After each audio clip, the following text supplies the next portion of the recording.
درسقرآن.com آپ کے لیے پیش کرتا ہے تفسیر قرآن مولانا اسلم شیخو پوری صاحب کی آواز میں۔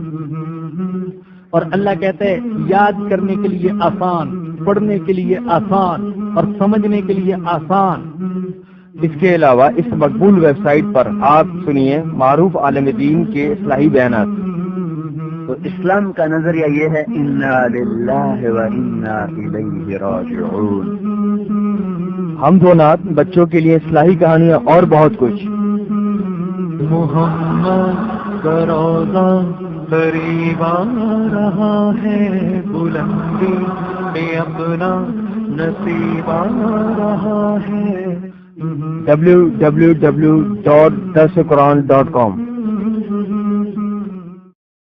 اعوذ باللہ من الشیطان الرجیم، بسم اللہ الرحمن الرحیم۔ یا ایہا الذین آمنوا استعینوا بالصبر والصلاة ان اللہ مع الصابرین۔ صدق اللہ العظیم۔ یہ دوسرے پارے کا تیسرا رکوع ہے اور سورۃ البقرہ کی آیت نمبر 153 ہے، جس سے ہم نے آج کے درس کا آغاز کیا۔ قرآن کریم میں 88 مقامات پر اللہ نے یا ایھا الذین آمنو کے محبت برے خطاب کے ساتھ ایمان والوں کو پکارا ہے، تو یہ مقام ان 88 مقامات میں سے دوسرا ہے۔ اللہ فرماتے ہیں یا ایھا الذین آمنوا استعینوا بالصبر والصلاة، اے ایمان والو مدد حاصل کرو صبر اور نماز سے۔ ان اللہ مع الصابرین، بے شک اللہ صبر کرنے والوں کے ساتھ ہے۔ اس سے پہلے آپ سن چکے کہ تحویل قبلہ کا جو حکم نازل ہوا تو یہ علامت تھی اس بات کی کہ امامت کے منصب پر پہلے بنی اسرائیل فائز تھے، لیکن پھر ان کے جرائم، ان کی وعدہ خلافیوں، ان کی حکم عدولیوں اور ان کے گناہوں کی وجہ سے اس منصب سے انہیں معزول کر کے امت مسلمہ کو اس منصب پر فائز کر دیا گیا۔ یہاں یہ سمجھایا جا رہا ہے کہ یہ منصب کوئی پھولوں کی سیج نہیں، یہ تو عظیم الشان خدمت ہے۔ اس راستے میں مصیبتیں بھی آئیں گی، آزمائشیں بھی آئیں گی، امتحان بھی ہوں گے، مخالفت بھی ہوگی، ٹکراؤ بھی ہوگا، طبیعت کے مخالف حالات کا سامنا بھی کرنا پڑے گا۔ تو اس راستے میں دو چیزوں کی سب سے زیادہ ضرورت ہے، ان کا اہتمام کرنے سے منصب امامت اور فریضہ دعوت کا ادا کرنا اور اس کی ذمہ داریوں کو پورا کرنا یہ آسان ہو جائے گا۔ ان میں سے پہلی چیز صبر اور دوسری چیز نماز۔ جیسا کہ ایک بات عرض کرتا رہتا ہوں کہ قرآن کریم کی خصوصیات میں سے ایک خصوصیت اس کی تازگی بھی ہے۔ بعض اوقات جب ہم قرآن پڑھتے ہیں تو یوں معلوم ہوتا ہے کہ قرآن آج ہی نازل ہوا ہے۔ اتفاق کی بات سمجھیں، اس وقت پاکستانی قوم، خاص طور پر پوری امت مسلمہ عام طور پر ایک عظیم سانحہ اور حادثہ سے دوچار ہوئی ہے، زلزلے کی شکل میں، جس نے پاکستان کے بہت بڑے علاقے کو، دسیوں شہروں کو، سینکڑوں دیہاتوں کو اور لاکھوں انسانوں کو متاثر کیا ہے۔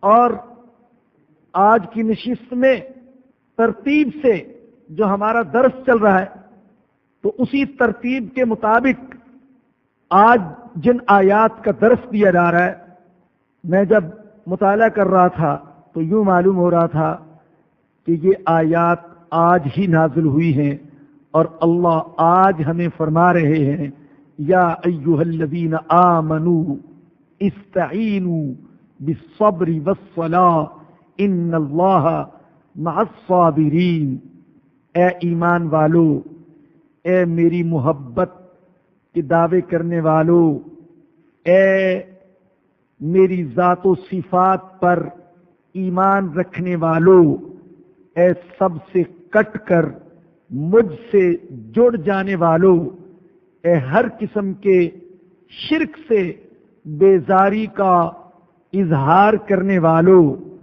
اے مجھے راضی کرنے کا عزم اور ارادہ کرنے والو، استعینوا بالصبر والصلاۃ، تم مدد حاصل کرو صبر سے اور نماز سے۔ ان دو چیزوں سے بڑھ کر انسان کی مدد کرنے والی زندگی کے سفر میں، مشکلات کے سفر میں کوئی چیز نہیں ہے۔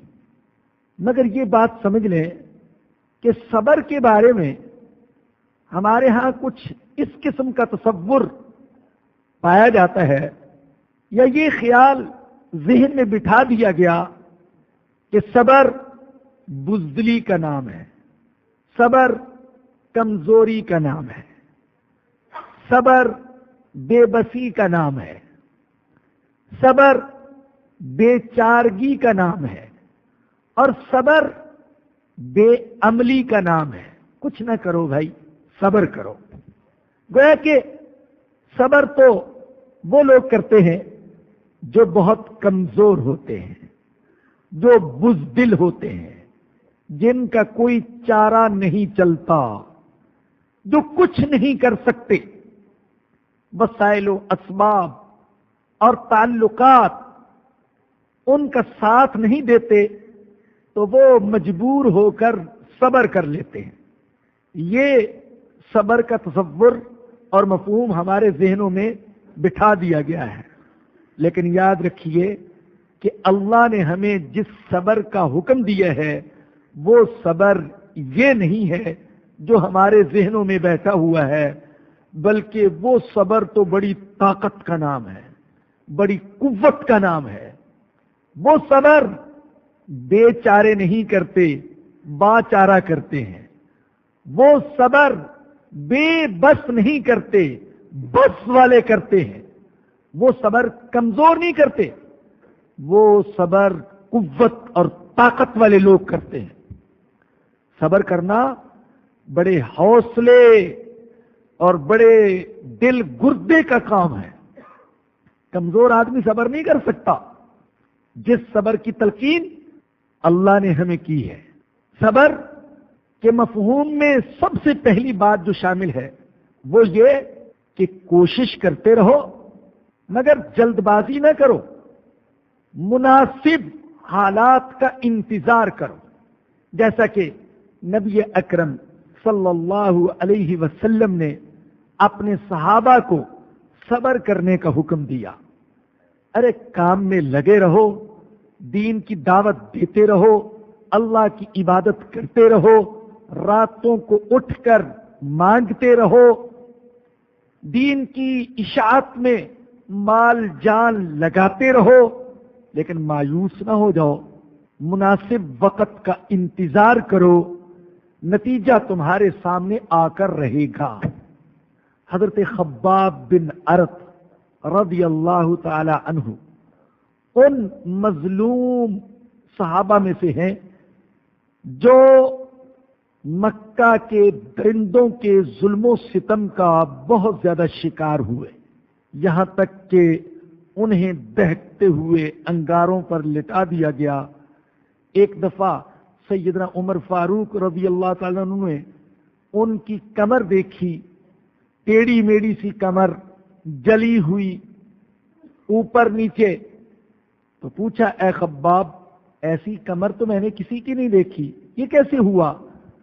عرض کیا امیر المؤمنین، جب میں نے ایمان قبول کیا تو مجھے دہکتے ہوئے انگاروں پر لٹا دیا گیا، یہاں تک کہ وہ انگارے میری کمر کی چربی پگھل کر بھجے، اس لیے میری کمر کا یہ حال ہو گیا۔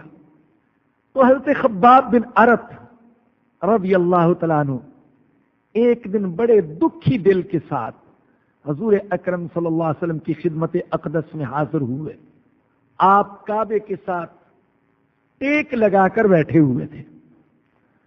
حضرت خباب نے عرض کیا، یا رسول اللہ، اب تو مظالم کی حد ہو گئی، آپ اللہ سے نصرت کی دعا کیوں نہیں کرتے؟ اللہ ہم بیچاروں کی مدد کرے۔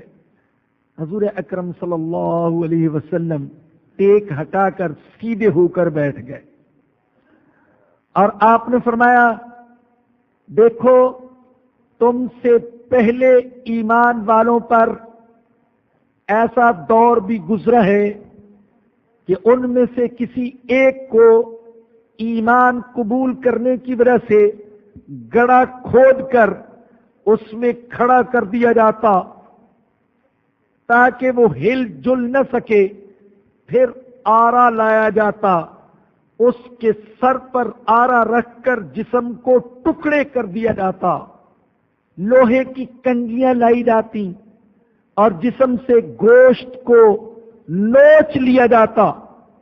تم پر تو ابھی ویسے حالات نہیں آئے۔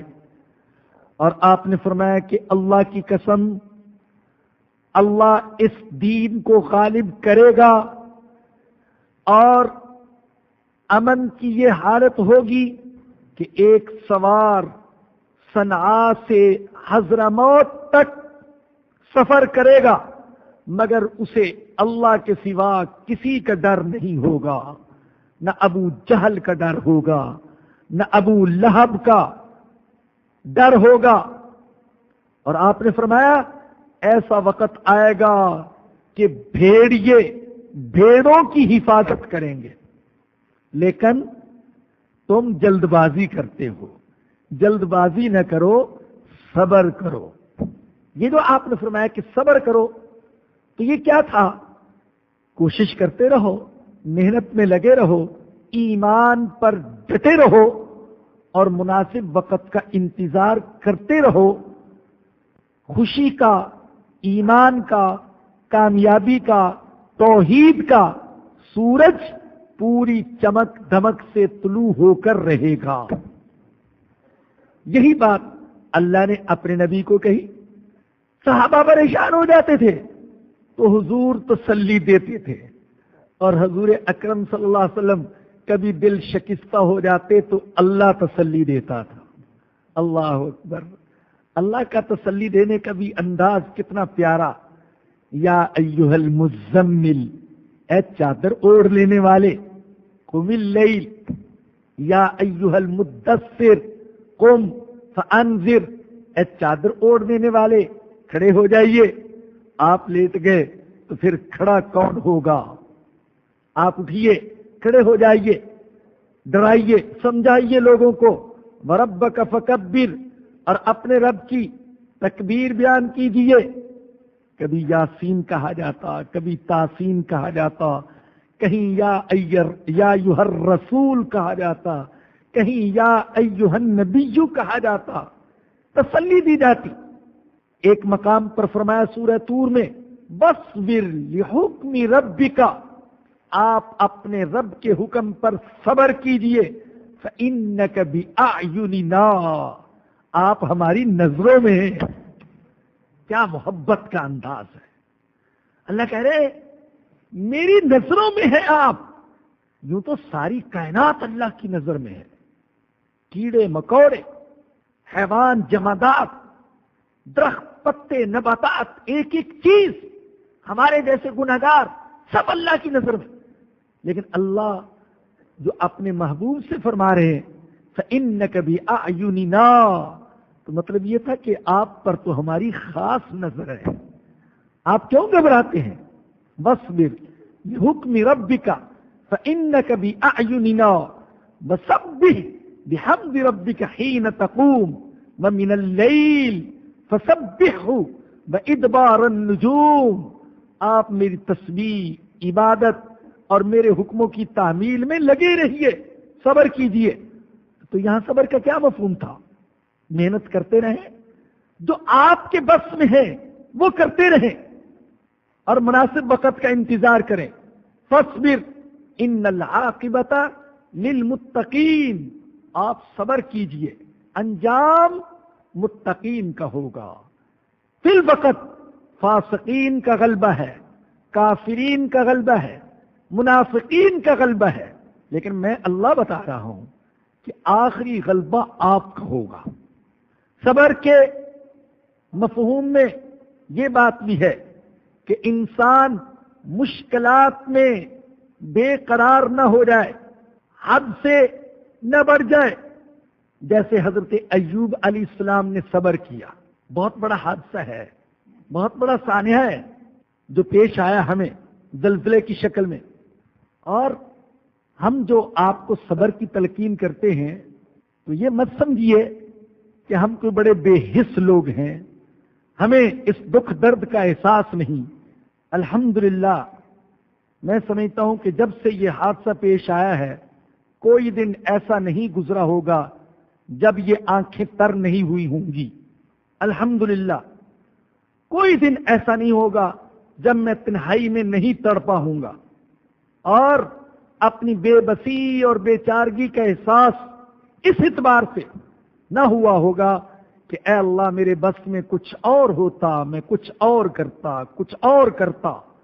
تو ہم جو صبر کی تلقین کرتے ہیں تو یہ مت سمجھیے کہ ہمیں اس حادثے کا احساس نہیں. اور یہ بھی ہم جانتے ہیں کہ جو درد ان لوگوں کے ہے جن پر یہ حادثہ گزرا ہے وہ درد دوسروں کو نہیں ہو سکتا. جو تکلیف ان لوگوں کے ہے جو بے کفن کی لاشیں لیے بیٹھے ہیں، بیٹا باپ کی لاش کو گلتا ہوا دیکھ رہا ہے اور کفن بھی نہیں دے سکتا. باپ ملبے تلے دبی ہوئی معصوم بیٹی کی چیخیں سن رہا ہے لیکن اسے نکال نہیں سکتا. معصوم بچی اماں اماں کہہ کر پکار رہی ہے لیکن کوئی ماں نہیں جو اس کے سر پر شفقت کا ہاتھ رکھ سکے، جو اس کو اپنے گرم سینے سے لگا کر ٹھنڈک پہنچا سکے. تو اصل تو اسی کو پتا ہوتا ہے جس پر گزرتی ہے. جس خاندان میں ایک فرد رہ گیا باقی سارا خاندان ختم. میں نے جو اخبارات وغیرہ میں دیکھا ایسے خاندان بھی کہ ایک خاندان کے 40 افراد ہلاک ہو گئے. ہمارے تعلق والے جاننے والے ان کے خاندان کے 30 افراد جاں بحق ہو گئے. گڑی حبیب اللہ کے قریب ان کا گاؤں تھا، میں بھی وہاں جا چکا، بڑی محبت سے وہ مجھے وہاں لے گئے تھے. 30 افراد ایک خاندان کے. تو اصل تو ان کو احساس ہے لیکن دکھ درد کے باوجود مومن کی شان یہ ہے کہ اس کی آنکھوں سے آنسو بھی بہیں، دل بھی تڑپے، رو بھی پڑے، غم کا اظہار بھی کرے لیکن حد سے آگے نہ بڑھے. ان لوگوں پر یہ آفت ٹوٹی تو اس سے قبل بھی یہ آفتیں ٹوٹ چکی. اللہ نے ایسے نمونے، ایسی مثالیں قرآن میں بیان کر دی. ہر واقعے کے لیے جو قیامت تک پیش آنے والا واقعہ ہے اللہ نے اس کے بارے میں قرآن کریم میں کچھ واقعات، کچھ اخبار، کچھ قصص، کچھ مثالیں، کچھ پیغام دے دیے. حضرت ایوب علیہ السلام بھی انہی لوگوں میں سے تھے جن کا سب کچھ تباہ ہو گیا تھا. بیوی، بچے، خاندان، مکان، زمینیں، سب کچھ تباہ ہو گیا. لیکن جیسے سب کچھ تھا تو الحمدللہ کہتے تھے. جب کچھ نہ رہا تب بھی الحمدللہ کہتے تھے. اور اللہ نے پھر ان کے بارے میں کہا انا وجدناہ صابرا، ہم نے ایوب کو صبر کرنے والا پایا. نعم العبد، اللہ کہہ رہا ہے بہت اچھا بندہ تھا ایوب، بہت اچھا بندہ تھا. اللہ کے یہ جو الفاظ ہیں خدا کی قسم پوری کائنات کو ایک پلڑے میں رکھ دیا جائے اور اللہ کے یہ جو تعریفی الفاظ ہیں ان کو ایک پلڑے میں اللہ کے الفاظ والا پلڑا جھک جائے، اتنے بھاری الفاظ ہیں. اللہ کہہ رہے ہیں کسی کے بارے میں، نعم العبد، وہ میرا اچھا بندہ تھا، انہ اواب، وہ تو بس میری طرف رجوع کرنے والا تھا، نعمتیں تھی تو بھی میری طرف رجوع کرتا تھا، اور میں نے نعمتیں چھین لی تو بھی میری طرف رجوع کرتا تھا. حضرت اسماعیل علیہ السلام نے کیا کہا تھا اپنے والد گرامی کو؟ جب کہا تھا بیٹا خواب میں اشارہ ہوا ہے تجھے ذبح کرنے کا اللہ کی طرف سے، تو کہا تھا یا ابتی فعل ما تؤمر ستجدنی انشاء اللہ من الصابرین، آپ مجھے صبر کرنے والوں میں سے پائیں گے. یہ کیا تھا صبر؟ میں بے قراری کا اظہار نہیں کروں گا، مضطرب نہیں ہوں گا، گردن چھڑانے کی کوشش نہیں کروں گا، ہائے باویلا نہیں کروں گا، تسلیم و رضا کے جذبے کے ساتھ گردن آپ کے سامنے جھکا دوں گا، چھری آپ پھیر لیجئے گا. ستجدنی انشاءاللہ من الصابرین. صبر کے مفہوم میں یہ بھی ہے کہ اگر کوئی زیادتی کرے تو درگزر سے کام لیا جائے. اللہ کہتے وَإِنْ عَاقَبْتُمْ فَعَاقِبُوا بِمِثْلِ مَا عُوقِبْتُمْ بِهِ. دیکھو اگر تمہارے ساتھ کوئی زیادتی کرے تو تمہیں میں اتنی زیادتی کی اجازت دیتا ہوں جتنی زیادتی تمہارے ساتھ کی گئی. وَلَئِنْ صَبَرْتُمْ، لیکن اگر تم صبر کرو لَهُوَ خَيْرٌ لِلصَّابِرِينَ، تو یہ صبر کرنے والوں کے لیے بہت بہتر ہے. کہہ دو میں نے معاف کیا، یہ بہت بہتر. آپ سوچئے طاقت بھی ہو، انتقام لینے کی قدرت بھی ہو، اختیار بھی ہو، زیادتی بھی ہوئی ہے، تو پھر کوئی کہے کہ جاؤ میں نے معاف کیا، یہ بے چارگی کی وجہ سے ہوتا ہے، یہ کمزور شخص کا کام ہے، یا اس شخص کا کام ہے جو اندر سے بڑا مضبوط ہے. جیسے میرے اور آپ کے آقا اندر سے بڑے مضبوط تھے. فتح مکہ کے موقع پر مکہ کی گلیاں سامنے تھیں، وہی مکہ کی گلیاں جہاں آپ کے کسی ماننے والے کو گھسیٹا جاتا تھا اور آپ کے جسم پر کیچڑ ڈالا جاتا تھا اور کسی کو انگاروں پر لٹایا جاتا تھا اور کسی کے جسم کے ٹکڑے کیے جاتے تھے، اور ظلم کرنے والے اور ظلم کرنے والوں کی اولادیں بھی سامنے تھی، اور آپ کا ایک چاہنے والا جوش میں کیا اٹھا تھا، الیوم یوم الملحمہ، آج بدلہ لیے جانے کا دن ہے. اور آقا نے فرمایا تھا الیوم یوم المرحمہ، آج تو رحم کرنے کا دن ہے. بے اختیاری میں تو سب معاف کرتے ہیں، محمد تو وہ ہے جو اختیار کی حالت میں معاف کر دے صلی اللہ علیہ وسلم. تو یہ بھی صبر کے مفہوم میں شامل. صبر کے مفہوم میں یہ بھی ہے کہ انسان ثابت قدم رہے میدان جنگ میں، فقر و فاقہ میں، غربت میں، مخالف حالات میں. اللہ نے ایمان والوں کی نشانی بیان فرمائی، فرمایا کون ہے؟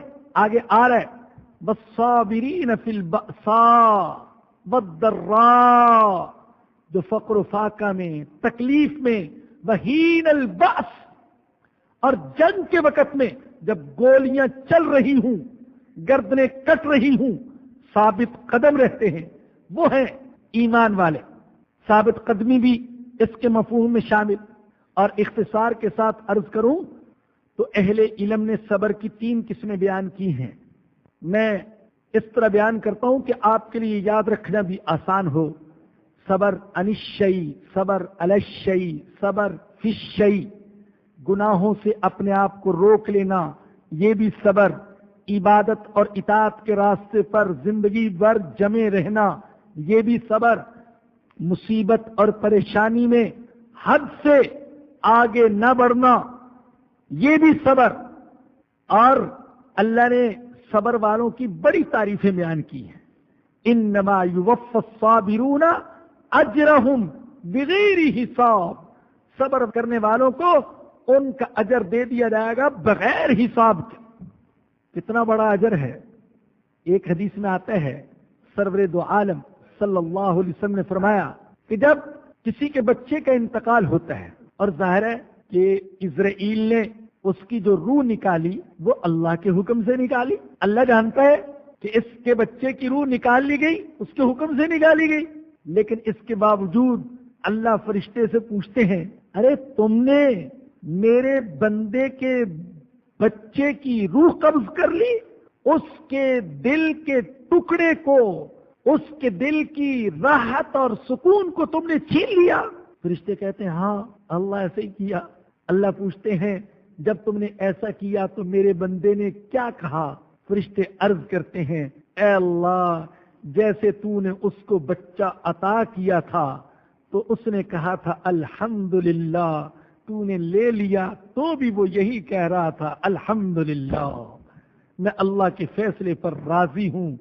اللہ کہتے ہیں میرے اس بندے کے لیے جنت میں ایک محل تعمیر کر دو اور اس محل کے اوپر لکھ دو بیت الحمد.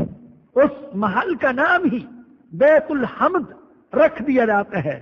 یہ اس بندے کے لیے محل ہے جس نے تکلیف میں بھی اللہ کی تعریف بیان کی، الحمدللہ کہا. صبر کو نصف ایمان کہا گیا ہے. آدھا ایمان شکر اور آدھا ایمان صبر. حالات موافق ہوں، نعمتیں ملے تو شکر، حالات مخالف ہوں، نعمتوں سے محرومی ہو تو پھر صبر. تو پہلی چیز جس سے مدد حاصل کرنے کا حکم دیا گیا وہ ہے صبر. دوسری چیز والصلاۃ، نماز سے مدد حاصل کرو.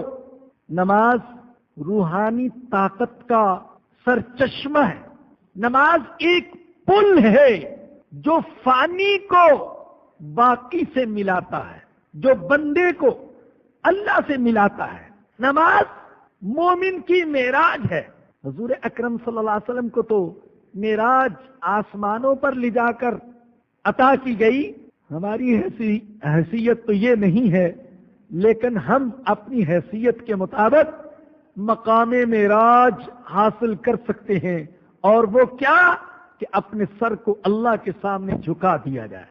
یہ ایک مومن کی معراج ہے. اور دیکھیے صبر سے بھی طاقت حاصل ہوتی ہے، لیکن بعض اوقات صبر کرتے کرتے کرتے کرتے پیمانہ صبر چھلکنے لگتا ہے. تو جب پیمانہ صبر چھلکنے لگے تو اس کو چھلکنے سے بچانے کے لیے نماز آگے آتی ہے. نماز سے صبر کے دائیے کو قوت ملتی ہے. اللہ نے کوئی مخفی ربط رکھا ہے اور اثر رکھا ہے پریشانیوں کو دور کرنے اور نماز کے درمیان، حاجات کے پورے ہونے اور نماز کے درمیان. اسی لیے میرے اور آپ کے آقا حضرت محمد الرسول اللہ صلی اللہ علیہ وسلم جب کبھی پریشان ہوتے تھے تو حضرت بلال سے کہتے تھے بلال ہمیں نماز کے ذریعے سے راحت دے دو، سکون دے دو. ارے بلال نماز کا انتظام کرو، نماز پڑھیں گے تو ہمیں سکون ملے گا. کوئی پریشانی ہوتی تو آپ فوراً نماز کی طرف متوجہ ہوتے. تو اس لیے کہا گیا یا ایھا الذین آمنوا اصبروا یا ایھا الذین آمنوا استعینوا بالصبر والصلاۃ. اے ایمان والو مدد حاصل کرو صبر سے اور نماز سے. اور پھر دیکھیے خود نماز جو ہے یہ صبر کا اعلیٰ نمونہ ہے. نماز کی حالت میں انسان دنیا سے بالکل کٹ جاتا ہے. یہ بھی نہیں بولنا، یہ حرکت بھی نہیں کرنی، ادھر بھی نہیں دیکھنا، ادھر بھی نہیں دیکھنا، ادھر متوجہ رہنا ہے. نظروں کو بھی یہاں متوجہ رکھو، دل کو اس کی طرف متوجہ رکھو، ہاتھوں کو بلا وجہ حرکت مت دو. تو یہ خود نماز جو ہے یہ صبر کا اعلیٰ نمونہ ہے. تو فرمایا کہ صبر اور نماز سے مدد حاصل کرو. ان اللہ مع الصابرین، بے شک اللہ صبر کرنے والوں کے ساتھ ہے. ولا تقولوا لمن يقتل فی سبیل اللہ اموات، اور جو لوگ اللہ کی راہ میں قتل ہو جائیں ان کو مردہ مت کہو، بل احیاء، بلکہ وہ زندہ ہیں، ولکن لا تشعرون، لیکن تم شعور نہیں رکھتے۔ جب دین کی دعوت دی جائے گی، مصائب، مخالفتوں، دشمنیوں کا سامنا کرنا پڑے گا۔ دین کی دعوت کوئی آسان کام تو نہیں ہے، بڑی مشکلات، بڑی قربانی کا کام ہے۔ رسمی تقریریں کر دینا یہ تو آسان ہے، بلکہ اللہ معاف فرمائے بہت سے خطیبوں کا یہ ذریعہ معاش ہے، پیشہ ہے، کماتے ہیں نعت خوانی کے ذریعے سے، تلاوت اور قرات کے ذریعے سے، تقریروں کے ذریعے سے، منہ مانگی فیسیں لیتے ہیں، لیکن دین کی دعوت تو بڑا مشکل کام ہے، اس کے لیے لینا نہیں دینا پڑتا ہے۔ تو فرمایا کہ دعوت دو گے تو وہ مرحلہ بھی پیش آ سکتا ہے جب جان کا نذرانہ دینا پڑے۔ تو اگر جان کا نذرانہ دینا پڑے، جو لوگ دین کے لیے اپنی جانیں قربان کریں، تو اللہ کہتے ہیں انہیں مردہ مت کہو، وہ شہید ہے، وہ زندہ ہے، لیکن تمہیں ان کی زندگی کا شعور نہیں۔ شہید صرف وہ ہے جو اللہ کے لیے لڑے، نہ مال کے لیے، نہ شہرت کے لیے، نہ دکھاوے کے لیے، نہ قومیت کے لیے، نہ عصبیت کے لیے۔ آج تو لوگوں نے شہید کا لفظ ایسے عام بنا دیا، جو کسی گمراہ پارٹی کے لیے لڑتا ہوا مارا جاتا ہے اس کو بھی شہید کہتے ہیں۔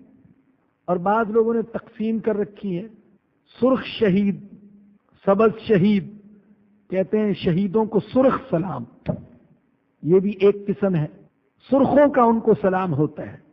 شہید صرف وہ ہے جو اللہ کے دین کے لیے اور اللہ کی رضا کے لیے اپنی جان قربان کر دے۔ اللہ کہتے ہیں وہ زندہ ہے۔ دیکھیے برزخی زندگی جو ہے یہ تو ہر کسی کو حاصل ہوگی۔ برزخی زندگی کون سی ہے؟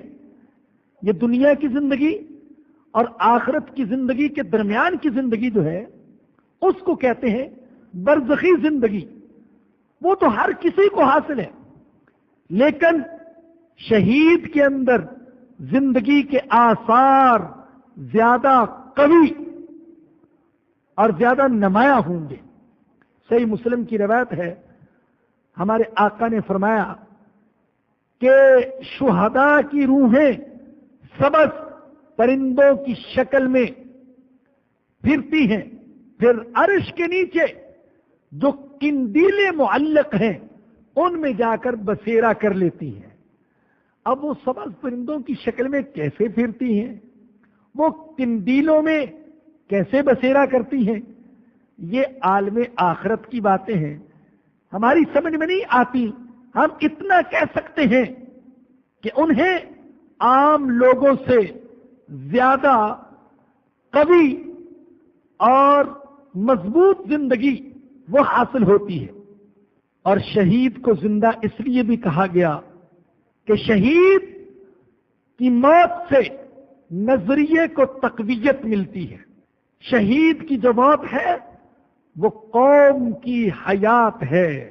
جب کوئی شخص ایمان پر ثابت قدم رہ کر اپنی جان قربان کر دیتے ہیں تو اس کی جان کا نذرانہ، اس کی جان کی قربانی بہت سے دلوں کے اندر ایمان کا چراغ روشن کر دیتی ہے۔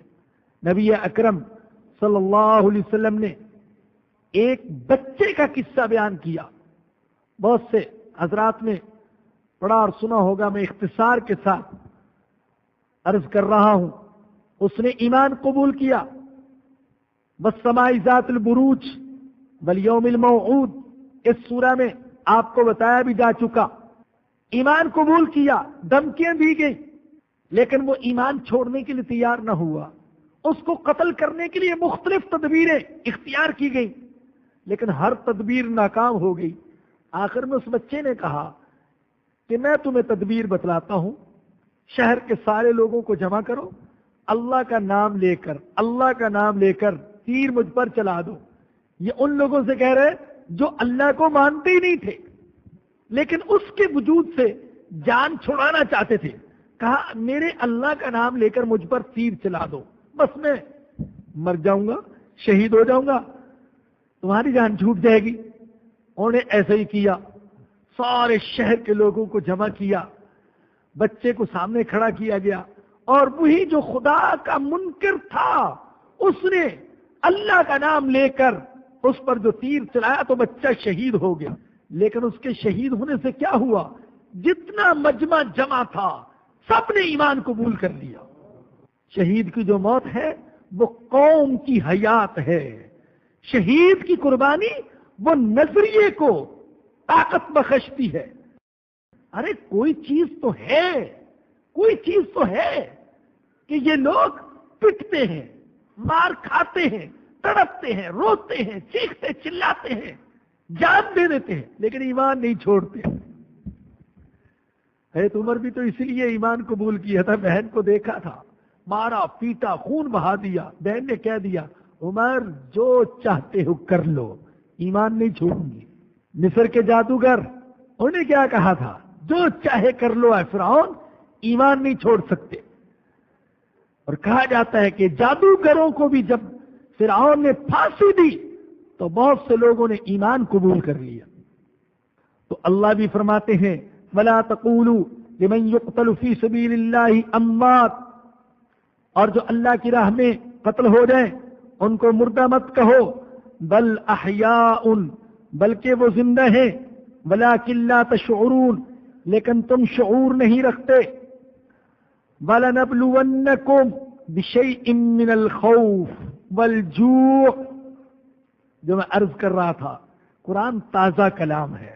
یوں معلوم ہوتا ہے کہ یہ آیتیں یہ زلزلہ کی آفت پیش آنے کے بعد نازل ہوئی ہیں. اللہ فرما رہے وَلَنَبْلُوَنَّكُمْ بِشَيْءٍ مِّنَ الْخَوْفِ وَالْجُوعِ، ہم تمہیں ضرور آزمائیں گے کچھ خوف سے، بھوک سے، وَنَقْصٍ مِّنَ الْأَمْوَالِ وَالْأَنفُسِ وَالثَّمَرَاتِ، اموال، جانوں اور پھلوں میں نقصان کے ساتھ ہم آزمائیں گے. وَبَشِّرِ الصَّابِرِينَ، اور خوشخبری سنا دیجئے صبر کرنے والوں کو. اللہ کہتے ہیں ہم تمہیں آزمائیں گے. دیکھیے اللہ نے جو انسان کو پیدا کیا ہے یہ ابتلاء کے لیے پیدا کیا ہے، آزمائش کے لیے پیدا کیا ہے. سورہ ملک کی پہلی آیت اللہ فرماتے تبارک الذی بیدہ الملک وہو علی کل شیء قدیر، اور دوسری آیت الذی خلق الموت والحیات لیبلوکم ایکم احسن عملا، اللہ نے موت اور زندگی کا جو نظام بنایا تاکہ تمہیں آزمائے کہ تم میں سے کون ہے اچھے اعمال کرنے والا. سورہ کہف میں اللہ نے فرمایا انا جعلنا ما علی الارض زینۃ اللہ لنبلوہم ایہم احسن عملا، ہم نے زمین پر جو زینت رکھی ہے تو اس لیے تاکہ ہم انسانوں کو آزمائیں کہ کون ہے اچھے اعمال کرنے والا. اور ابتلاء کی صورتیں مختلف ہیں. اللہ نعمتیں دے کر بھی آزماتا ہے، مال دے کر، اولاد دے کر، عہدہ دے کر، اسباب و وسائل کی فراوانی دے کر، جوانی دے کر، قوت اور طاقت دے کر، صحت اور فراغت دے کر، یہ بھی آزمائش کی ایک صورت ہے. اور اللہ کبھی حوادث سے آزماتا ہے، مصائب سے آزماتا ہے، بیماریوں میں آزماتا ہے، پریشانیوں میں آزماتا ہے. آزمائش کی صورت یہ بھی ہے، یہ زلزلے اور یہ طوفان یہ بھی اللہ کی طرف سے ایک ابتلاء اور آزمائش ہے. دیکھیے مطلقاً یوں کہنا کہ یہ اللہ کا عذاب ہے جو ان لوگوں پر نازل ہوا، میری ناقص سوچ کے مطابق یہ کہنا صحیح نہیں۔ مطلقاً ہر کسی کے لیے کہہ دیا جائے کہ سب کے لیے یہ عذاب تھا اور جتنے ہلاک ہوئے وہ سب عذاب کے مستحق تھے، ایسے الفاظ کہنا، ایسے تبصرے کرنا میری ناقص سوچ کے مطابق یہ مناسب نہیں ہے۔ ان میں معصوم بچے بھی تھے، انتہا درجے کے صلحاء بھی تھے، علماء بھی تھے، عمل کرنے والے لوگ بھی تھے، سچے مومن بھی تھے، با پردہ عفیفہ عصمت والی اللہ کی اطاعت گزار خواتین بھی تھیں۔ ہاں ان میں فساق و فجار بھی تھے، ان میں راشی اور ظالم لوگ بھی تھے۔ البتہ یوں کہا جائے تو مناسب ہوگا کہ یہ اللہ کی طرف سے ایک بڑی ابتلا، آزمائش، امتحان، اور جب یہ اس طرح کی کوئی صورت پیش آتی ہے، ایسا کوئی زلزلہ، کوئی حادثہ، تو یاد رکھیں کہ وہ کسی کے لیے عذاب ہوتا ہے، کسی کے لیے امتحان ہوتا ہے، کسی کے لیے درجات کی بلندی کا ذریعہ ہوتا ہے، کسی کے گناہوں کے معاف کرنے کا ذریعہ ہوتا ہے۔ یہ مختلف پہلو ہوتے ہیں، ہے تو حادثہ ایک، لیکن ایک کے لیے عذاب ہے، دوسرے کے لیے امتحان ہے، تیسرے کے لیے ڈراوا ہے، ڈراوا بچانے والوں کے لیے اور ظلم و ستم کرنے والوں کے لیے، اللہ کے حکم توڑنے والوں کے لیے، بندوں کے حقوق غصب کرنے والوں کے لیے ڈراوا، انتباہ۔ اگر میں اللہ مظفر آباد اور بالا کوٹ کو ہلا سکتا ہوں اور تہو بالا کر سکتا ہوں اور صفحہ ہستی سے مٹا سکتا ہوں، تو پھر لاہور، اسلام آباد، کوئٹہ، پشاور، کراچی کے رہنے والے بھی اپنے آپ کو محفوظ مت سمجھے۔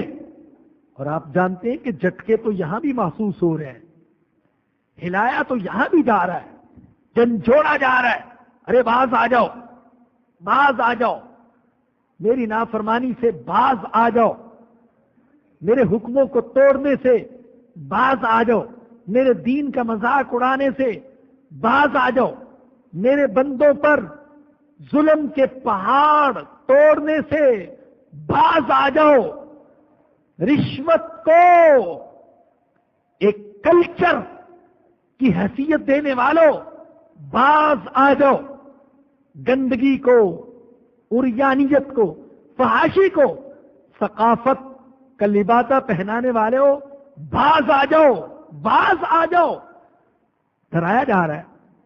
تو یہ کسی کے لیے تنبیہ ہے، انذار ہے۔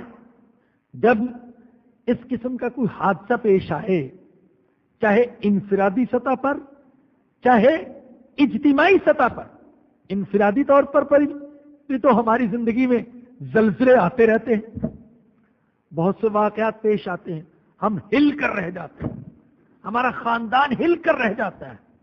بہت سے لوگ ہیں ایسے ایسے واقعات پیش آتے ہیں کہ بیچارے ہل کر رہ جاتے ہیں، وزلزلوا، ہلا دیے جاتے ہیں۔ تو انفرادی سطح پر کوئی زلزلہ، حادثہ، مصیبت اور پریشانی ہو یا اجتماعی سطح پر، ہمیں اس کے بارے میں اللہ کی کتاب کیا کہتی ہے؟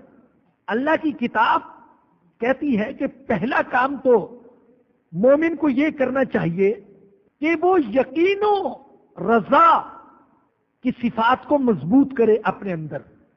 یہ علاج ہے حادثے کا، مصیبت اور پریشانی کا۔ یقین کس بات کا؟ اس بات کا انا للہ و انا الیہ راجعون، ہم بھی اللہ کے، ہمارے پاس جو کچھ ہے وہ بھی اللہ کا، وہ جب چاہے دے دے، جب چاہے چھین لے، ہم کمزور، وہ طاقتور، اور اللہ کے فیصلے پر مسلمان راضی رہے۔ دیکھیے اگر ہم راضی نہ بھی ہوں اللہ کے فیصلے پر تو ہم کیا کر سکتے ہیں؟ مثال کے طور پر ہم راضی نہیں ہیں زلزلہ آنے پر، لوگوں کے مرنے پر، بستیوں اور شہروں کے کھنڈرات میں تبدیل ہونے پر ہم راضی نہیں ہیں، تو ہم کیا کر سکتے ہیں؟ جو ہونا تھا وہ تو ہو چکا۔ تو مسلمان کی شان یہ کہ وہ اللہ کے فیصلے پر راضی رہے اور اسے یقین ہو کہ اللہ کے ہر کام میں کوئی نہ کوئی حکمت ہے، اس کا کوئی فیصلہ حکمت سے خالی نہیں ہے۔ آپ دیکھیں حوادث میں، زلزلوں میں، طوفانوں میں، پریشانیوں میں ایک حکمت تو یہ ہے کہ بندے کو احساس ہوتا ہے کہ میں بندہ ہوں، خدا نہیں ہوں، میں کمزور ہوں، طاقتور نہیں ہوں۔ طاقت کا منبع، طاقت کا سرچشمہ ان اللہ علی کل شیء قدیر، قوی عزیز، وہ صرف اللہ ہے۔ وخلق الانسان ضعیفا، اور انسان بڑا کمزور ہے۔ دوسری حکمت، نعمت کی قدر ہوتی ہے۔ نعمت کی قدر اس وقت ہوتی ہے جب انسان نعمت سے محروم ہوتا ہے۔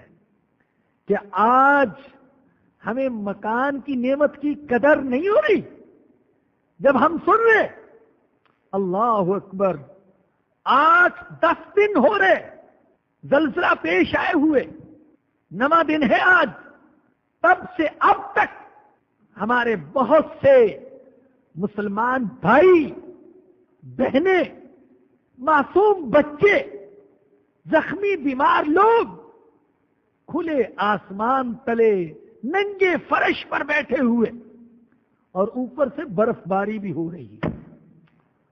ان کی راتیں کیسی گزرتی ہوں گی؟ جب بچے چیختے چلاتے ہوں گے، ماؤں کے دل پر کیا گزرتی ہوگی؟ باپ کیسے دل ملاتے ہوں گے، کیسے تڑپتے ہوں گے؟ کیا کروں اللہ ان بچوں کے لیے؟ اپنے جسم کا سایہ دے دوں، وہ بھی ان کو نہیں چھپا سکتا۔ تو نعمت کی قدر ہوتی ہے۔ الحمدللہ میں تو مکان کی چھت کو دیکھتا ہوں، دیواروں کو دیکھتا ہوں، تو یقین کریں کہ اللہ کی نعمت کی قدر بھی ہوتی ہے اور ساتھ ساتھ رونا بھی آتا ہے۔ اللہ ہمارے کتنے ہی بھائی بہن ہیں جو اس چھت سے محروم ہیں، جو ان دیواروں سے محروم ہیں۔ اللہ جانتا ہے، افطاری کے لیے بیٹھتے ہیں، اللہ نعمتیں عطا کرتا ہے، لیکن اللہ جانتا ہے کہ حلق سے نیچے اتارنا مشکل ہو جاتا ہے۔ اللہ کتنے ہی ایسے بے بس اور بے سہارا لوگ ہیں جنہیں کھجور تک میسر نہیں ہے، پانی تک میسر نہیں، گندے نالوں کا، گٹر کا پانی پینے پر مجبور ہو گئے۔ وہ لوگ جن کے چشموں سے نکلنے والا صاف پانی دنیا میں بوتلوں میں بھر بھر کر تقسیم کیا جاتا ہے، گھاس کھانے پر اور درختوں کے پتے کھانے پر مجبور ہو گئے۔ وہ لوگ جن کے گھروں میں رزق کی فراوانی تھی، تو نعمت کی قدر ہوتی ہے۔ کتنے ہی ایسے ہیں زخمی جن کے اب اعضاء کاٹے جا رہے ہیں، کئی کے دن زخموں سے چور پڑے رہے، زخم سڑتے رہے، جراثیم پھیل گئے، اعضاء گل گئے۔ اب ڈاکٹر تک رسائی ہوئی تو ڈاکٹر کہہ رہے ہیں کہ ان اعضاء کو تو کاٹنا پڑے گا، اب وہ زندگی بھر کے لیے اپاہج ہو رہے۔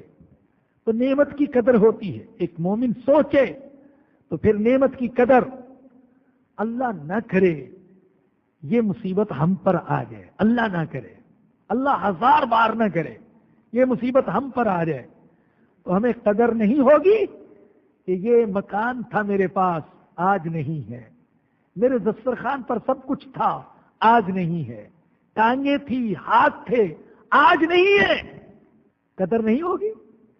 اور آج جب ہیں، مکان کی چھت بھی ہے، کھانے کے لیے وافر سامان بھی ہے، دیکھنے کے لیے آنکھیں بھی ہیں، آنکھیں ٹھنڈی کرنے کے لیے، دل ٹھنڈا کرنے کے لیے بچے بھی ہیں، آزاد سلامت ہے، تو میرے مسلمان بھائیوں، میری مسلمان بہنوں، اللہ کی نعمت کی قدر کر لو، اللہ کی نعمتوں کی قدر کر لو، ان پر اللہ کا شکر ادا کرو، اپنے سر کو جھکا دو اللہ کے سامنے، اس کا شکر ادا کرو، ورنہ جو آفت کسی پر آئی وہ آفت ہم پر بھی آ سکتی ہے۔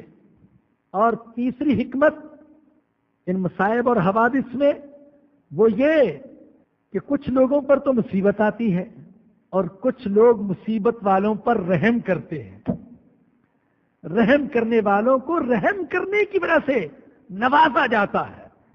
اس لیے کہ اللہ کا اصول یہ ہے اور ہمارے آقا نے فرمایا الراحمون یرحمہم الرحمن، رحم کرنے والوں پر رحمان رحم کرتا ہے۔ ارحموا من فی الارض یرحمکم من فی السماء، زمین والوں پر تم رحم کرو اور تمہارے اوپر آسمان والا خدا رحم کرے گا۔ الحمدللہ خوشی ہوئی اس بات سے کہ ہماری قوم رحم کرنے کے سلسلے میں پیچھے نہیں رہی۔ اللہ کا لاکھ لاکھ شکر ہے اس حادثے سے ایک یہ بھی مثبت پہلو سامنے آیا، قوم کے اندر ابھی زندگی ہے، اے کاش قوم کو کوئی زندہ قائد مل جائے، ورنہ اس قوم کے اندر زندگی ہے، یہ قربانی دے سکتی ہے۔ اب آپ اندازہ نہیں کر سکتے لوگوں نے کیسے کیسے قربانیاں دی ہیں۔ غریب غریب لوگ، 2 بستر ہیں، ایک بستر اٹھا کر جا کر جمع کرا دیا، اللہ اکبر، اپنے گھر میں پتہ نہیں اگلے مہینے کیا بنے گا اور جا کر فنڈ جمع کرا رہے ہیں۔ الحمدللہ اس چیز کو دیکھ کر دل باغ باغ ہوا، جہاں سے گزرے جس پارٹی کا بھی کوئی کیمپ لگا ہوا امدادی سامان سے بھرا ہوا، اے کاش یہ امداد مستحقین تک پہنچ بھی جائے۔ آپ بھی جانتے ہیں اس قدر امداد اکٹھی ہوئی کہ اگر انصاف کے ساتھ اس امداد کو تقسیم کیا گیا، مرنے والوں کو تو زندہ نہیں کیا جا سکتا، لیکن جو بچ گئے ہیں ان کو باعزت طریقے سے اپنے پیروں پر کھڑا کیا جا سکتا ہے۔ چوتھی حکمت مصیبتوں اور پریشانیوں میں، بیماریوں میں، کہ انسان فخر اور غرور اور تکبر سے محفوظ رہتا ہے۔ اگر اللہ ہمیں کبھی نہ پکڑے، کبھی بیماری نہ ہو، کبھی تکلیف ہی نہیں، ہر کام اپنی مرضی کے مطابق ہوتا جا رہا ہے، تو ہم تو فرعون بن گئے۔ فرعون نے جو دعویٰ کیا تھا انا ربکم الاعلی، اگر اللہ اس کو اقتدار نہ دیتا، دولت نہ دیتا، غربت کی زندگی بسر کر رہا ہوتا تو کہہ سکتا تھا انا ربکم الاعلی، اور کہہ بھی دیتا تو کچھ لوگ پکڑ کر اس کا کچھ عمر نکال دیتے، خدائی کے دعوے کر رہا ہے۔ دولت اقتدار ملا تو دماغ خراب ہو گیا۔ اللہ کہتے ہیں بعض اوقات دولت کی وجہ سے انسان سرکش ہو جاتا ہے، کلا ان الانسان لیطغی ان رآہ استغنی، انسان سرکش ہو جاتا ہے اس لیے کہ سمجھتا ہے کہ میں مستغنی ہوں۔ اللہ فرماتے ہیں وَلَوْ بَسَطَ اللَّهُ الرِّزْقَ لِعِبَادِهِ لَبَغَوْا فِي الْأَرْضِ، اگر میں زمین میں رزق کشادہ کر دیتا، ہر ایک کو بہت زیادہ رزق دے دیتا، تو یہ تو زمین میں سرکش بن جاتے، شیطان بن جاتے، زمین کا سکون تباہ کر دیتے۔ اور 5ویں حکمت یہ کہ نیکوں پر جو مصیبت آتی ہے اس کے ذریعے سے ان کے درجات بلند ہوتے ہیں۔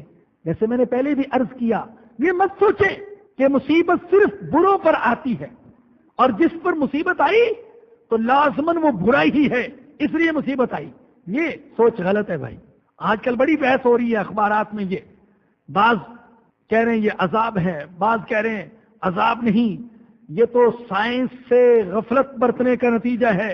اگر ہم سائنس سے غفلت نہ برتتے، سائنسی ترقی کرتے تو گویا کہ ہمیں ان مصیبتوں کا سامنا نہ کرنا پڑتا۔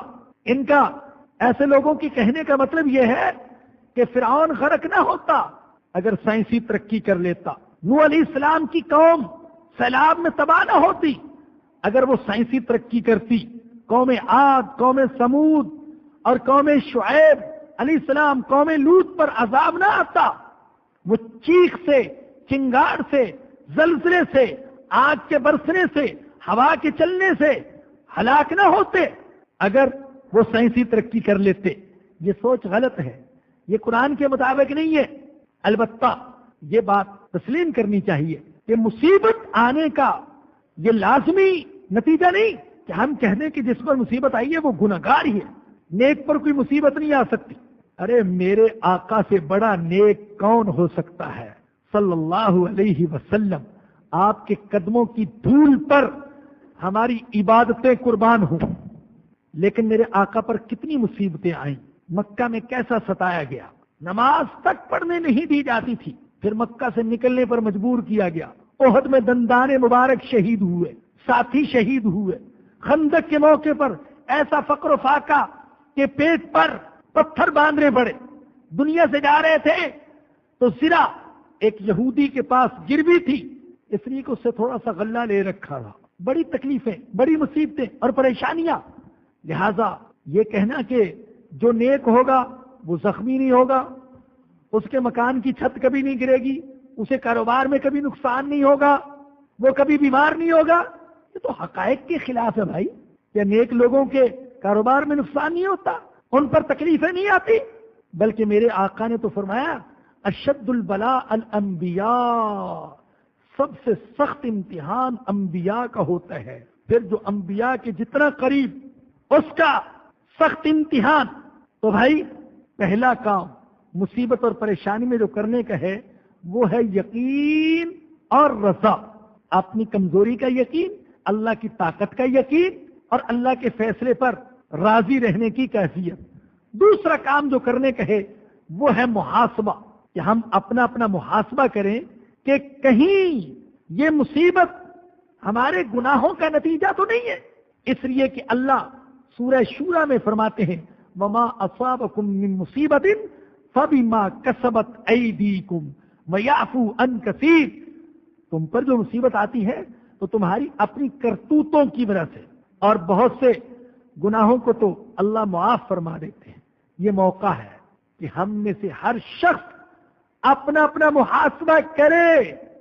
میں تو ابتدا کرتا ہوں علماء سے، خطباء سے، ائمہ سے، وہ اپنا محاسبہ کریں کہ ایسا تو نہیں کہ دین کی دعوت میں، دین کی خدمت میں، قرآن کی اشاعت میں ہم سے کوئی غلطیاں ہو گئی کہ اللہ ناراض ہو گئے ہم سے۔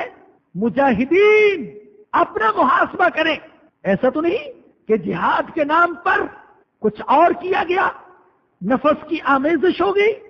مبلغین، تبلیغ کرنے والے اپنا محاسبہ کریں، کہ ایسا تو نہیں کہ تبلیغ تو کی جاتی رہی لیکن کچھ دوسرے حقوق اور فرائض وہ متاثر ہو گئے۔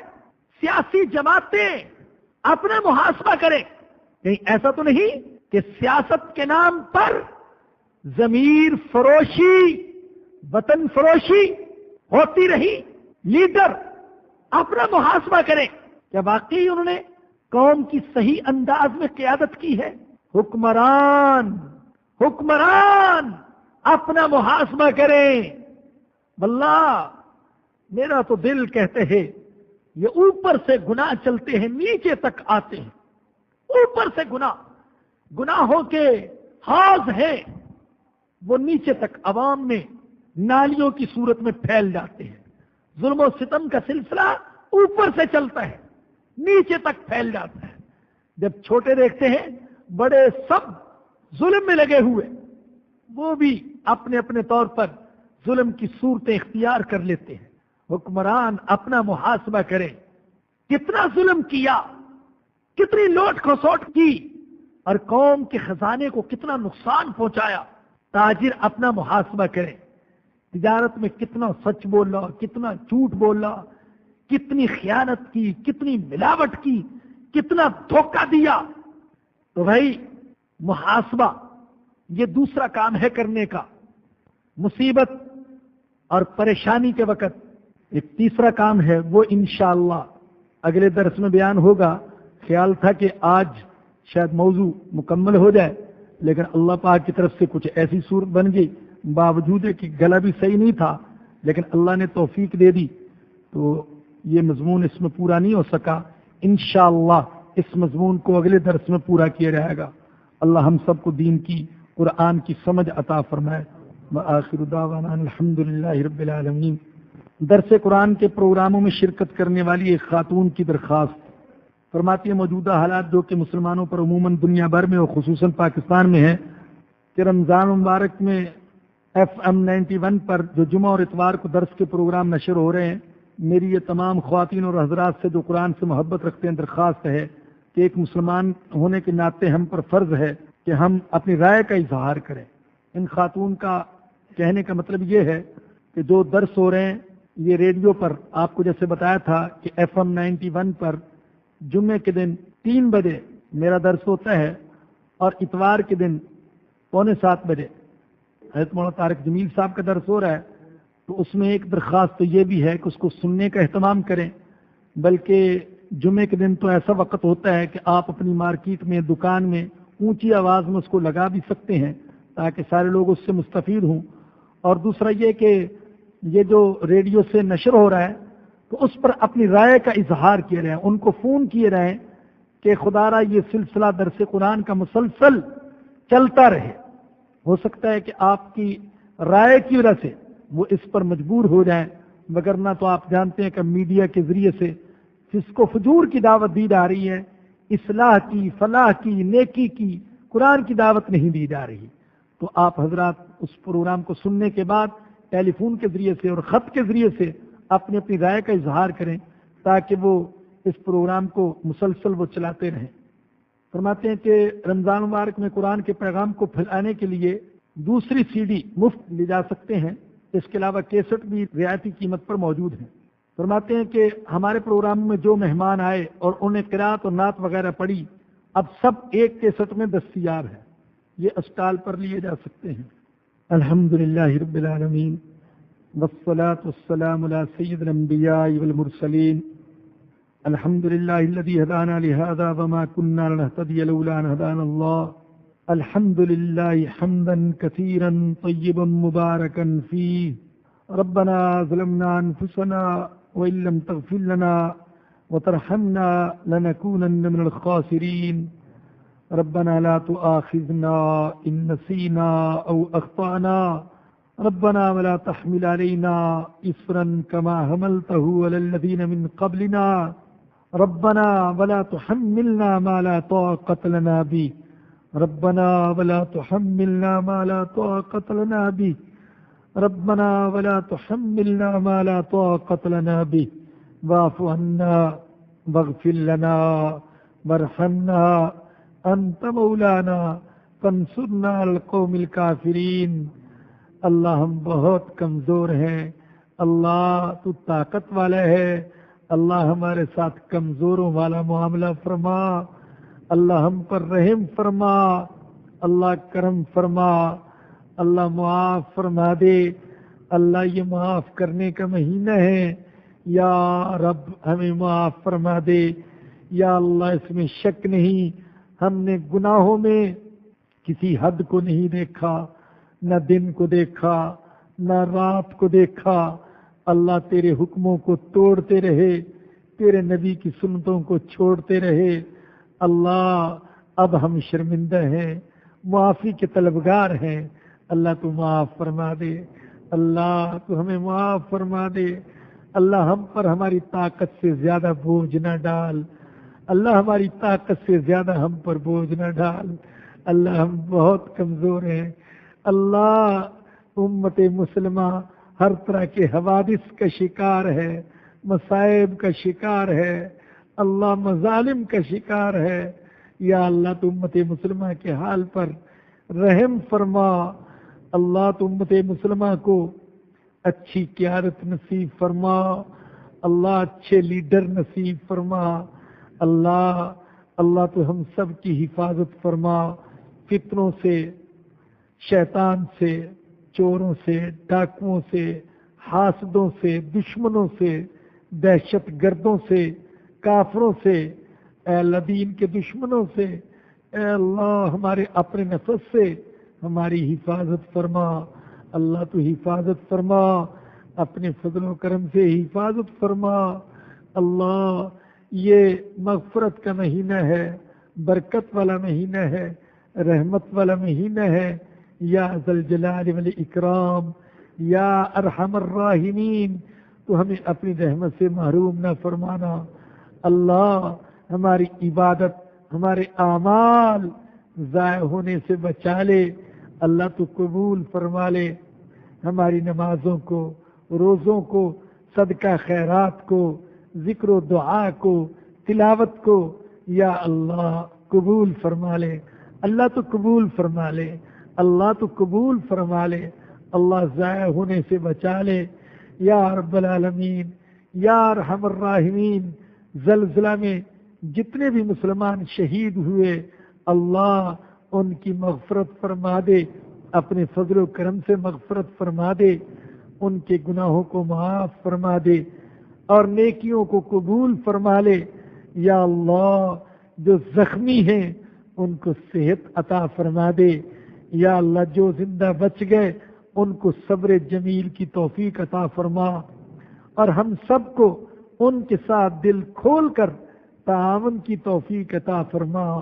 اے اللہ، اے اللہ جو یتیم بچے ہیں، جو بیوائے ہیں، یا اللہ ہم سب کو ان کے دکھ درد کو محسوس کرنے کی توفیق عطا فرما، اور اے اللہ ہمیں بڑی آزمائش میں پڑھنے سے بچا لینا، بڑی ابتلاؤں میں پڑھنے سے بچا لینا۔ اللہ ہم بہت کمزور ہیں، یا اللہ اس قابل نہیں، تو کسی بڑے امتحان میں نہ ڈالنا، ایسی آزمائش میں نہ ڈالنا جسے ہم برداشت نہ کر سکیں۔ یا رب العالمین یا ارحم الراحمین، ہم غریب ہیں، فقیر ہیں، بھوکے ہیں، محتاج ہیں، تو ہماری ضروریات غیب کے خزانوں سے پوری فرما۔ ہم سب بیمار ہیں، ہم سب کو جسمانی اور روحانی ساری بیماریوں سے شفا نصیب فرما، ہمارے بچوں کو، ہمارے متعلقین کو شفا نصیب فرما۔ اللہ ہمارے حکمرانوں کو توفیق عطا فرما، اور ہمارے رفاہی اداروں کو، ہمارے لیڈروں کو، کہ وہ عدل اور انصاف کے ساتھ امداد کو تقسیم کر سکیں، یا اللہ ہر حقدار تک اس کا حق پہنچ سکے۔ اللہ تو اس کی سب کو توفیق عطا فرما۔ یا اللہ ایمان کا نور عطا فرما، ایمان کی محبت عطا فرما، ہمیں عطا فرما، ہماری اولاد کو، ہمارے متعلقین کو عطا فرما، ایمان والی زندگی عطا فرما، ایمان پر خاتمہ نصیب فرمانا۔ اللہ برکت والی روزی عطا فرما، قبولیت والے اعمال عطا فرما، نفع والا علم عطا فرما، تجھ سے ڈرنے والا دل عطا فرما، تیرے سامنے رونے والی آنکھیں عطا فرما، اور تجھ سے مانگنے والے ہاتھ عطا فرما، تیرا شکر کرنے والی زبان عطا فرما۔ اللہ اللہ کرم فرما، اللہ رحم فرما، اللہ معاف فرما۔ اللہ اللہ ہمارے مرحومین کی مغفرت فرما، ان کے گناہوں کو معاف فرما، نیکیوں کو قبول فرما۔ یا رب العالمین جو مسلمان والدین اپنی نوجوان اولاد کے رشتوں کے سلسلے میں پریشان ہیں، اللہ ان کی پریشانی کو دور فرما۔ اے اللہ اس درس میں شرکت کرنے والے اور اسے سننے والے جتنے بھی مرد ہیں اور جتنی بھی عورتیں ہیں، اے اللہ سب کی جائز ضروریات اور جائز تمناؤں کو پورا فرما۔ جو ہم سے دعا کے لیے کہتے ہیں یا نہیں کہہ سکے اور کہنا چاہتے تھے، یا اللہ سب کی دعاؤں کو قبول فرما، اپنے فضل و کرم سے قبول فرما۔ اے اللہ ماہ مبارک کے جتنے دن باقی ہیں، یا اللہ ان کو قیمتی بنانے کی توفیق عطا فرما۔ اللہ تیری رضا حاصل کرنے کی توفیق عطا فرما۔ اللہ ہمیں اپنی مغفرت کا حقدار بنا دے، اللہ اپنی رحمت کا حقدار بنا دے، اللہ اپنے کرم کا حقدار بنا دے۔ اللہ موسم بہار ہے، نیکیوں کا موسم بہار، تیری رحمت کی بارش برس رہی ہے، اللہ ہمیں اس سے فائدہ اٹھانے کی توفیق عطا فرما۔ زلزلے کی صورت میں تیری طرف سے ہمارے لیے جو ڈراوا ہے، یا اللہ ہمیں اس سے سبق حاصل کرنے کی توفیق عطا فرما۔ ہمارے حکمرانوں کو، ہمارے وڈیروں کو اللہ سبق حاصل کرنے کی توفیق عطا فرما۔ اللہ ہر وہ خیر عطا فرما جو تیرے نبی نے تجھ سے مانگی، اور ہر اس شر سے ہماری حفاظت فرما جس سے تیرے نبی نے تیری پناہ مانگی۔ اللہ ہم سب کو حج بیت اللہ کی سعادت نصیب فرما، اپنے نبی کا روضہ دیکھنا نصیب فرما۔ یا اللہ قیامت کے دن حضور اکرم صلی اللہ علیہ وسلم کی شفاعت نصیب فرما دینا۔ یا اللہ اس درس قرآن کو قبولیت اور مقبولیت عطا فرما، زندگیوں کو بدلنے کا ذریعہ بنا۔ ربنا آتنا فی الدنیا حسنۃ وفی الآخرۃ حسنۃ وقنا عذاب النار۔ ربنا تقبل منا انک انت السمیع العلیم وتب علینا انک انت التواب الرحیم۔ صلی اللہ تعالی علی رسولہ وخیر خلقہ سیدنا و مولانا محمد وآلہ وصحبہ واہل بیتہ اجمعین، آمین برحمتک یا ارحم الراحمین۔ افطار پارٹیوں میں فضول خرچی کرنے سے بچیں بھائی، اور یہ عید کے نام پر ہمارے ہاں جو فضول خرچی ہوتی ہے خدا را اس سے بھی بچیں۔